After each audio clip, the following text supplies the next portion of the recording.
exemplo, aleluia, nosso amigo fiel. A palavra do Senhor vai dizer então, em João, o Evangelho de João, capítulo de número 6, versículo 60. Muitos, pois, dos seus discípulos, ouvindo isso, disseram: duro é este discurso, quem o pode ouvir? Sabendo, pois, Jesus em si mesmo que os seus discípulos murmuravam disto, disse-lhes: isso escandaliza-vos? Que seria, pois, se visseis subir o Filho do Homem para onde primeiro estava? O Espírito é o que vivifica, a carne para nada aproveita. As palavras que eu vos disse são Espírito e vida. Mas há alguns de vós que não creem. Porque bem sabia Jesus desde o princípio quem eram os que não criam e quem era o que havia de entregar, ou havia de entregar. Dizia por isso: eu vos disse que ninguém pode vir a mim se por meu Pai não lhe for concedido. Desde então muitos dos seus discípulos ficaram para trás e já não andavam com ele. Então disse Jesus aos 12: quereis vós também retirar-vos? Aí é a hora que o Pedro se manifesta. Respondeu-lhe, pois, Simão Pedro: Senhor, para quem iremos nós? Só tu tens palavra de vida eterna. Santo Deus. Amados, aqui nós temos várias camadas, tá? Porque quando você vê aqui, né, o Senhor falando para eles, eles questionando, né, que duro esse discurso. Antes, nos versículos antes, você vai ver Jesus se declarando como pão da vida, que o pão vivo que desceu do céu. Aí no 53 ele vai falar: na verdade vos digo, se não comerdes a carne do Filho do Homem, não beberdes o seu sangue, não tereis vida em vós mesmos. Quem come da minha carne e bebe do meu sangue tem a vida eterna, e eu o ressuscitarei no último dia. No momento da ceia a gente sempre fala: não deixe de participar da ceia, se posicione, opte por não viver uma vida de pecado, porque pecar a gente peca todos os dias, mas é a prática, com consciência daquilo que eu estou fazendo, e não me dá um pingo de arrependimento, não me dá um pingo de vontade de parar. É esta a questão. E então a gente sempre fala: participe da mesa, se arrependa, não deixe de participar, a não ser que você tenha consciência de que você não vive sem esse pecado. Então você não participe da ceia. E aí então você procure se retratar, procure deixar essa prática. E aí aqui você está vendo Jesus ele dizendo: é para você ter parte com ele, é para você se envolver com ele, é necessário. Olha, comer da carne, beber do sangue, isso indica intimidade, relacionamento. É muito forte, é muito profundo. Porque a minha carne verdadeiramente é comida e o meu sangue verdadeiramente é bebida. Quem come a minha carne e bebe o meu sangue permanece em mim e eu nele. Como o Pai que vive me enviou, eu vivo pelo Pai, assim quem de mim se alimenta também viverá por mim. Era esse discurso. E aí alguns viraram para Jesus: não, essa palavra que você passou para nós agora, ela está muito pesada. Negócio de beber sangue, comer carne, imagina na cabeça do judeu. Que coisa misteriosa. E aquilo para eles foi, não todos, mas alguns deles, foi horrível de ouvir. Então é a hora que eles param e falam: não, esse discurso está duro demais. E às vezes, queridos, a gente não escuta dentro da igreja as palavras que a gente quer ouvir. Quantas vezes o discurso, e é por isso que muitas vezes a igreja ela não está super lotada, porque hoje o que nós vemos, na verdade, não é hoje não, a igreja sempre passou por isso. As pessoas, é do ser humano, ele não quer ser confrontado. Qual é o ser humano que tem prazer com o confronto? Você quer sempre ouvir palavras doces ao seu ouvido. Você quer sempre ouvir que o sabor de mel está na sua vida. A gente não quer confronto. Aonde já se viu você querer estar num lugar onde a pessoa vai ficar jogando sempre na sua cara quem você é e que você precisa mudar? É muito mais confortável eu sair lá da minha cama que estava tão gostosa, quentinha, no domingo de manhã, que eu não preciso ir lá bater cartão, e eu chegar num lugar e ouvir só aquilo que é agradável. Só palavras palavras que realmente vão preencher buracos aqui dentro da minha alma, no momento em que eu vou escutar aquilo que dá prazer para mim. E ser confrontado não dá prazer nenhum. Olha aí. Apesar de me moldar e me mudar, o confronto não é confortável. Verdade, Pai. Então, essas pessoas foram confrontadas por Jesus. Mas só aqueles que realmente criam em quem Ele era, aqueles que realmente estavam apegados com Ele, por aquilo que já tinham visto, por viver com Ele, é que permaneceram. Aleluia. Os que foram confrontados e não admitiram o confronto, porque eu posso muito bem ouvir a palavra aqui e achar que essa pastora é doida, isso é coisa que se faz, ou, não, essa palavra não é para mim não, é pro outro. É pro vizinho. Não está falando comigo não, isso aí, não. Toda palavra lançada, ela tem o objetivo certo, né? A palavra do Senhor não volta vazia. Claro que tem coisas que você vai ficar confortável em ouvir, porque já não são práticas para você. Mas a maioria das vezes, o Senhor está falando com o corpo de Cristo, que é a igreja. Certo? Você não entra no chuveiro para tomar banho e lava só o braço direito porque você é destro. Ai, não sou canhota mesmo? Não, gente. Você lava o corpo todo. A tendência é que você tenha que cuidar do seu corpo inteiro. Não é assim? Porque se você não cuidar, o próprio corpo vai te mandar conta disso depois. Ah, não, eu vou cuidar só da unha da mão. Aí eu não cuido da unha do pé, chega uma hora que vai cravar, eu vou sentir dor. Aí eu vou lembrar que ela existe. Então a palavra ela é lançada para todo o corpo, porque todos têm importância no reino, dentro daquilo que chamamos de corpo de Cristo e igreja. Ontem nós fizemos só uma reunião de mulheres, não foi culto, uma reunião mesmo, só para a gente sentar, conversar e comer, né? Porque tem que comer, gente, se não comer não tem graça, né? Aí a gente estava comendo, antes disso eu falei com as irmãs, eu já quebrei o dedo mindinho, e eu sei a falta que ele faz, mas é um dedo que a gente nem lembra que existe, não é? É o dedo da unha feia?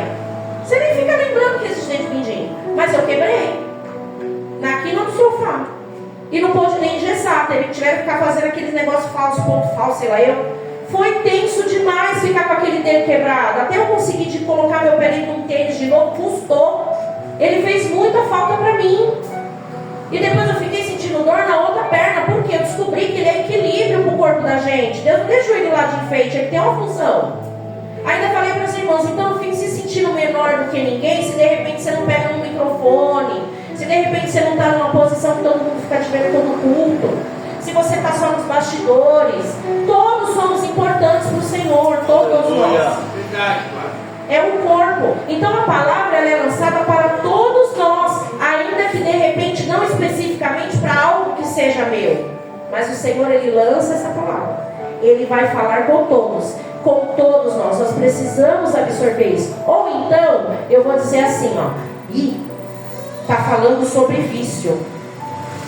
Eu não fumo, eu não bebo, eu não fumo, então não é comigo não. Vício é só isso? Então tá vendo por que a gente tem que se enxergar? Que às vezes a gente aponta o erro do nosso irmão e esquece que a gente também erra. Então a palavra é para todos nós. Precisamos todos de substância. Ninguém está forte o suficiente para que não precise da palavra. Meu Deus! Ah, eu estou maravilhoso, que nem palavrão eu falo. Que bom, mas às vezes você tem inveja.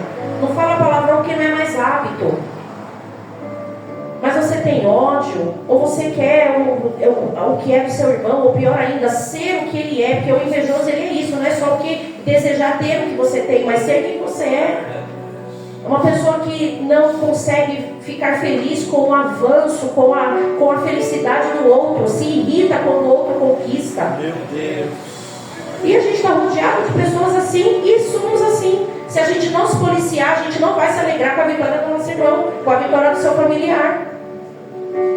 A gente tem que se policiar, porque a nossa carne, a tendência é essa.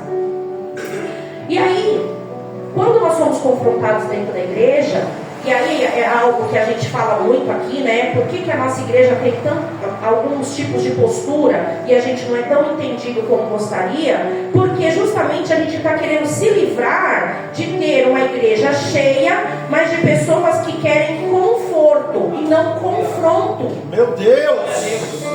Entende?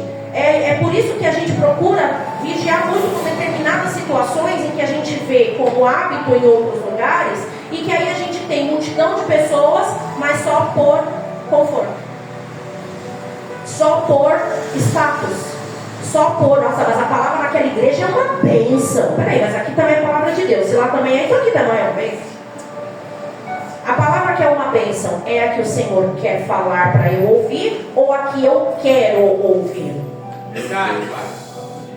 Esses homens, então, você vê que Jesus chega um momento que ele vira para os discípulos e fala, ó, aqueles rapazes ali, ó, não querem seguir mais com a gente, porque eles foram confrontados, porque a palavra que eles ouviram não foi a que eles queriam ouvir, foram embora. Vocês querem ir também? Olha aí. Eu não vejo aqui Jesus fazendo assim, ó, por favor, não vão, eles foram, fiquem. Ele fala, ele confronta na pergunta dele, sob risco deles falarem, beleza, então a gente vai. Ele confronta eles. Ó, eles não quiseram continuar. Vocês também estão querendo ir? Ele não ficou alisando ninguém, não. Meu Deus. E aí a hora que o Pedro, eu não sei você, mas eu me identifico demais com esse menino. O Pedro vira tão cheio, sabe, tão feliz, ele declara. Que declaração é essa? Que a gente tem letra de música com essa declaração. Quantas vezes eu já preguei essa palavra? Ela é pregada todos os dias, porque ela é real. Para onde é que eu vou? Para onde eu irei? Para onde iremos nós? Não tem, queridos. Quando eu era criança, a minha mãe, tadinha da minha mãe, que meu pai, bichinho, nunca saía para poder passear com a gente. Aí um dia, eles, vamos ali na praia. Você avalia, ó, eu vou fazer 48. Se eu era criança, ô mãe, eu devia ter o quê? Uns 6 anos quando a gente foi pra praia? Uns 7, 8, acho que é isso. Então, ó, 7. Você avalia nós ir lá para Long Beach há 41 anos atrás. Eles foram com a cara e a coragem, obviamente, um pote, né? Lá, uma farofa, um franguinho. Né? Aleluia. A Carla era menor, se eu tinha 7, a minha irmã devia ter uns 3, 4. A minha mãe, bichinha, chegou, estendeu lá o paninho lá, botou a farofa, sentou a Ana Carla e a Ana Paula, que nunca foi gente. A minha mãe tá ali, ó. E eu moro ali. Aí a minha mãe tá ali. Minha mãe tá ali. A minha mãe tá ali. Sentei naquela parte molhada quando vem a onda, aquela quebra, ela faz assim, a areia molhada. Sentei ali, e olhando pra trás. A minha mãe tá ali. Minha mãe tá ali. Comecei a sentir um movimento assim, ó. Eu lembro como se fosse hoje, gente. Eu senti que eu estava indo e eu olhei, minha mãe não está mais ali. Aí eu levantei e comecei a gritar e chorar. Se avalia meu tamanho, no meio de todo mundo. Praia fora. Nessas alturas, minha mãe, a coitada, já tinha visto que uma das filhas não estava lá e já ficou que nem doida lá. E meu pai, meu Deus do céu, acabei com o passeio. Aí chorei, aí eu lembro de uma moça vindo na minha direção. Eu não lembro o que foi que ela falou, mas eu lembro dela vindo na minha direção. Depois o outro flash que eu tenho, eu sentada numa caixa desses engradados de garrafa de Coca-Cola de vidro, vermelhinho lá, e eu sentada chorando. E de repente, passou um tempo, com certeza, minha mãe entra, minha mãe de maiô, minha mãe estava de maiô, eu lembro. Ela entrou para me socorrer. Eu vou falar para você, por que será que depois de 41 anos eu lembro tanto dessas cenas? Marcou, né? Me marcou tanto. O meu porto seguro, minha família, meu pai e minha mãe. Eu tinha um monte de gente, eu estava no meio de uma multidão de pessoas, mas eu estava desesperada, porque meu porto seguro não estava na minha visão, eu não estava com eles. E aí? Quando a minha mãe me achou, aí acabou tudo, né? Voltando pra casa, nem lembro se eu levei um supapo do meu pai, porque de repente eu até levei pra comer. Mas foi péssimo. Aquela angústia de ficar perdida, de ficar sozinha, eu lembro até hoje. Isso precisa nos angustiar. Pensar em viver sem Jesus precisa nos angustiar. Porque nós ficamos perdidos. E agora eu vou te chocar. Eu aceitei Jesus com 13 anos. Fui para a igreja e me firmei com 16. E estou até hoje na casa do Pai. Me batizei, falo em línguas. Olha que bonitinha. Fui ungida pastora porque Deus é misericordioso. Ai. Quantas vezes eu me sinto perdida sem Jesus? Meu Deus.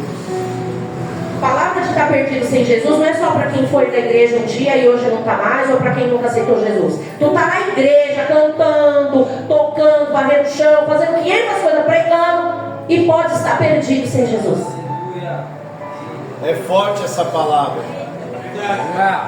Queridos, o Senhor Ele quer nos fazer entender que comunhão é primordial, intimidade com o Pai é primordial, senão a gente vai se sentir perdido sim. É verdade, Pai.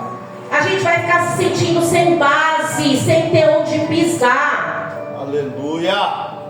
Aí, meu pai, ele sempre ia no centro da cidade, ele falava assim: quem quer ir para a cidade com o pai? O pai.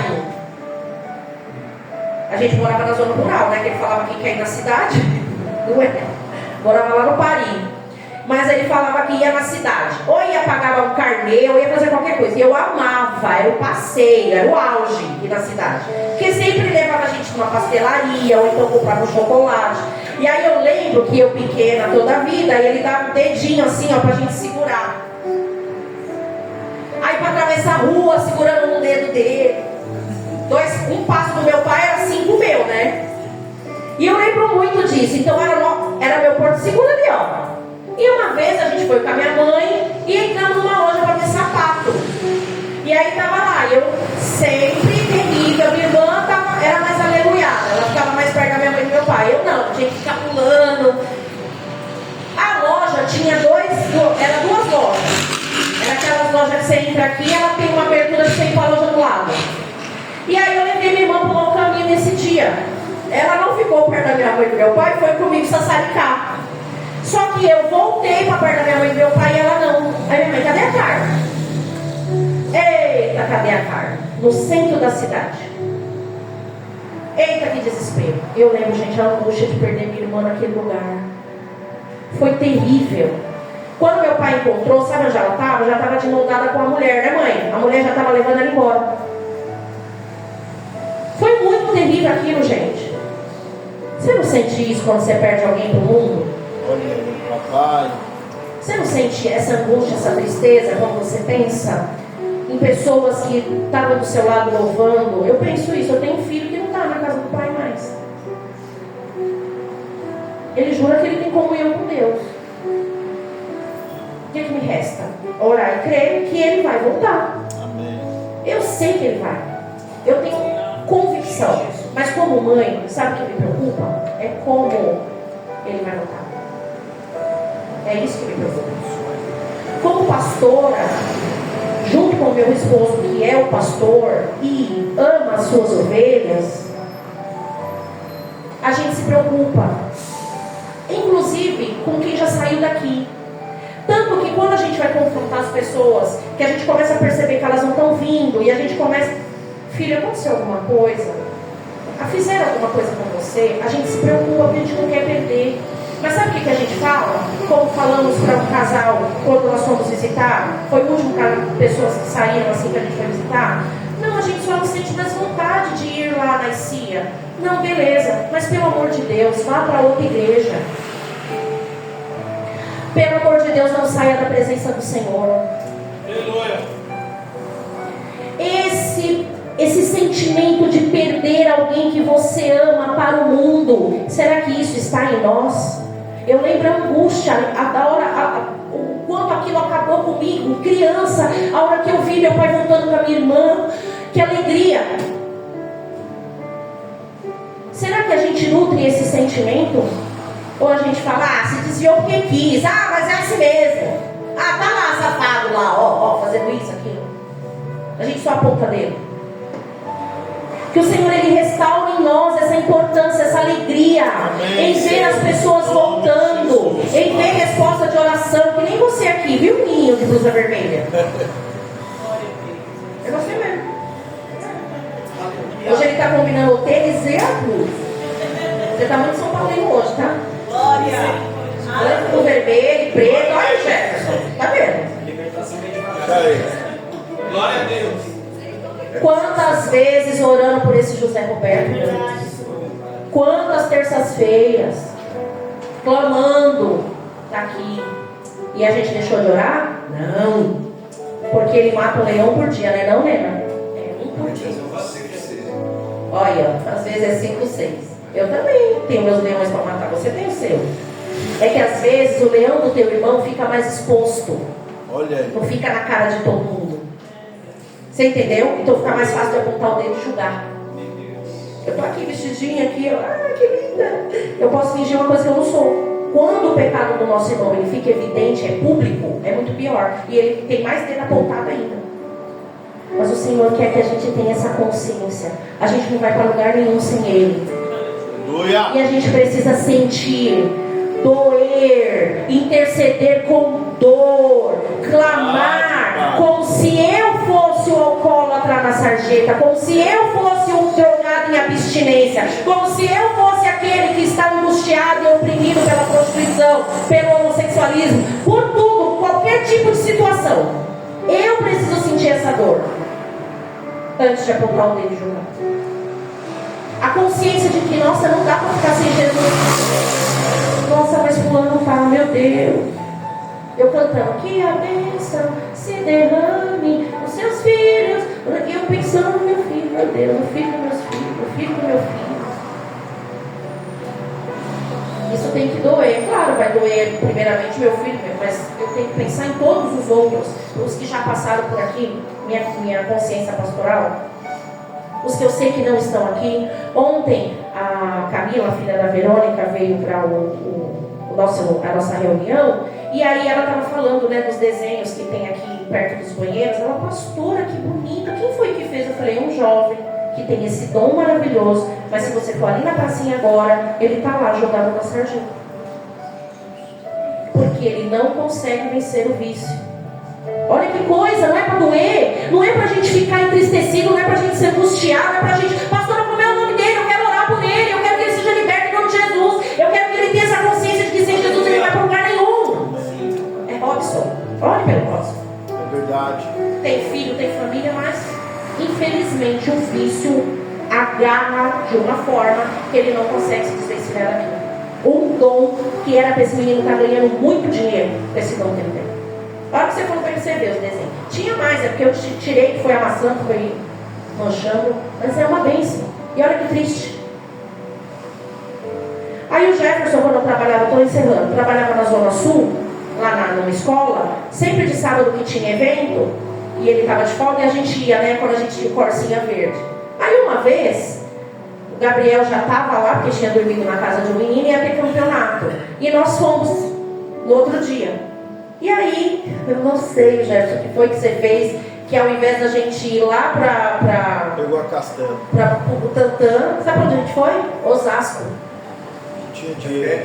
Meus queridos, que a vida do pobre, olha, Tinha dinheiro. não existia Pix, não tinha um centavo em espécie, nem banco, nada. Sabe o que é nada? Tinha, graças a Deus, um carro e gasolina, obrigada, Senhor. E tinha um pedágio. Aleluia. Esse pastor que vocês vê aleluiado do amor, ele ficou num estado de nervo que quase ele bateu o carro e foi lá no caminhão, carreta, sei lá, você lembra? Uma hora que você fez assim, então, o sangue de Jesus tem poder, porque eu sou crente, né? Brecou, já falo, o sangue de Jesus tem poder, na hora. É automático, ele brecou, eu falei. A hora que a gente foi passar, olha a humilhação, gente, que a gente passou. O homem fez uma cartinha, um negocinho lá. E deixou nós passar, tá? Aí já sentou para dentro de Osasco para fazer uma volta, não sei por onde, a gente não sabe onde a gente está, não tinha negócio de Waze, não. para poder mais voltar à realidade de para onde a gente ia. Não foi Deus que guiou, que guardou, que fez tudo? Foi Ele que amparou. E tinha uma professora que trabalhava comigo que morava em Osasco. Aí foi ela a pessoa que levou as moedinhas lá, os negócios, contaram para pagar aquele negócio. Estar perdido é terrível. A gente estava perdido. Não era para lá que a gente ia. A gente errou o lugar para onde ia, se perdeu. Sem uma coisa, Você já parou para pensar que a gente, muitas vezes, fala que crê em Deus? Ah, não, eu creio, eu coloco nas mãos do Senhor, mas a gente não confia. Mas a gente confia de entrar dentro de um avião e ir daqui para qualquer lugar? Qualquer esquina que ele pode virar à direita para chegar no lugar. Como é que esse homem chega lá? Se não tem rua, se não tem nome de bairro, se não tem nada, é no céu lá aberto. Como que chega? É óbvio que a gente sabe que tem toda a navegação aérea lá, tal, o fluxo deles, eles sabem onde ele vai. Mas você confia. Quem me garante que o senhor não tem um ataque dirigindo esse negócio, pilotando lá? Mas eu entro e eu vou, eu paguei. Eu confio mais na força do meu braço. E por que no Senhor a gente tem tanta dificuldade se a gente abre a boca para falar para onde iremos nós? Se só o Senhor tem palavra de vida eterna, mas no primeiro confronto, na primeira dificuldade, eu abro a boca e murmuro. O Senhor não está me vendo, não. Ah, mas eu não estou acreditando que eu estou passando essa luta de novo. Ah, Senhor, se apressa. Não tem para onde correr, a não ser para os braços do Mestre. Meu Deus. E lá a gente se esconde, e lá a gente fica. É verdade. Ele bem lindo, bem maravilhoso, bem cheiroso, de braços abertos, aí ali a gente fica. É assim. E para eu não me perder, é só eu não sair daqui. É forte. É só eu não deixar de agarrar nele. Aí eu não me perdo. O problema é que às vezes a gente se sente tão suficiente e a gente começa a achar que ficar só do lado dele basta. Se eu ficar só um pouquinho mais para lá, eu ainda estou vendo ele, que nem eu fiz com a minha mãe. Ah, eu estou vendo minha mãe ali. Ah, minha mãe está ali ainda. Quando eu menos esperei, eu fui enganada pela natureza, né? Porque aí eu vindo assim. Poxa, cadê? E foi ela que eu perdi. E a gente se perde.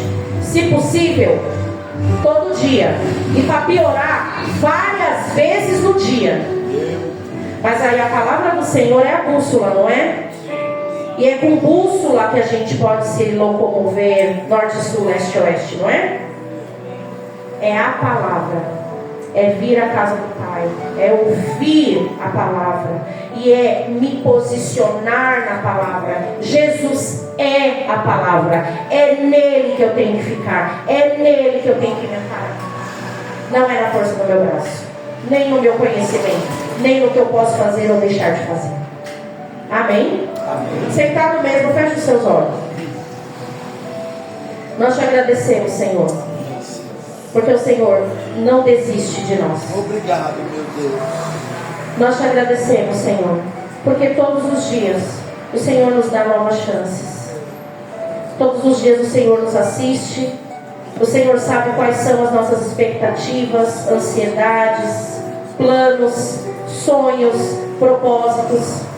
Aí o Senhor vai trabalhando, colocando pessoas no nosso caminho, colocando dificuldades, colocando porta aberta ou então fechando portas. O Senhor se responsabiliza pela nossa vida toda.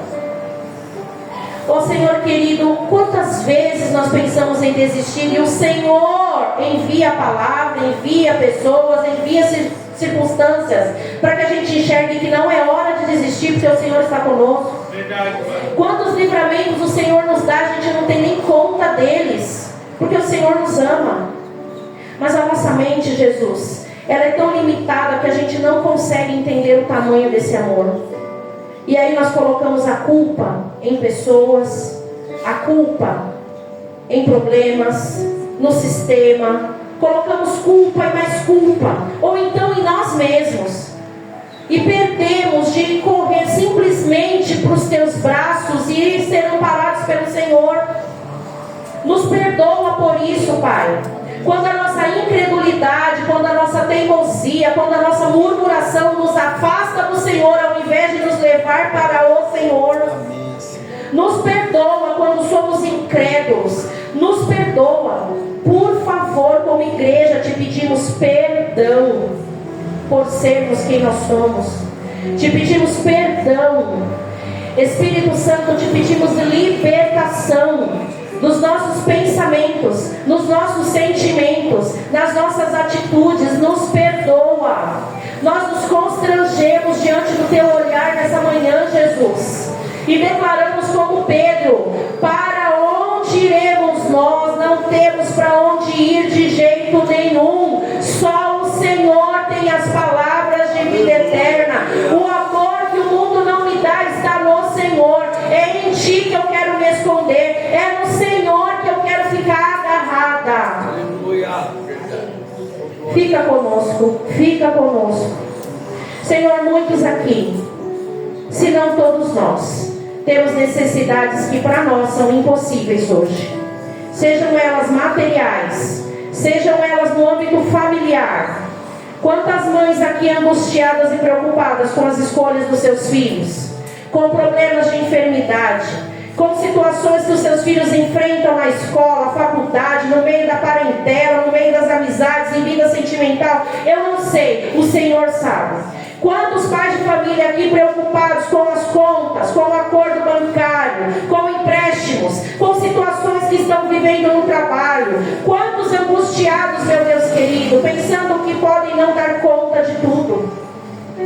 Quantos casais, meu Deus, em crise, precisando de restituição, Senhor, de um amor renovado. Quantos solteiros angustiados com medo da solidão. Jesus, tem misericórdia dos que estão enfermos, meu Pai, e estão com medo, Pai, de enfermidades, meu Deus, diagnósticos médicos. Senhor, a tua igreja nessa manhã clama: opera milagre no nosso meio, restitui, Senhor, tem misericórdia, Senhor, do que está agora aflito, oprimido, angustiado. Visita os que não estão aqui, os que não puderam vir, ou os que não quiseram vir. Tem misericórdia do teu povo, Pai, eu te peço. Tem misericórdia, Senhor. Nós oramos e te agradecemos, Jesus, no teu nome, o nome mais lindo de todos, o nome poderoso, o teu nome, Jesus. Amém e graças a Deus. Aplauda o nome de Jesus.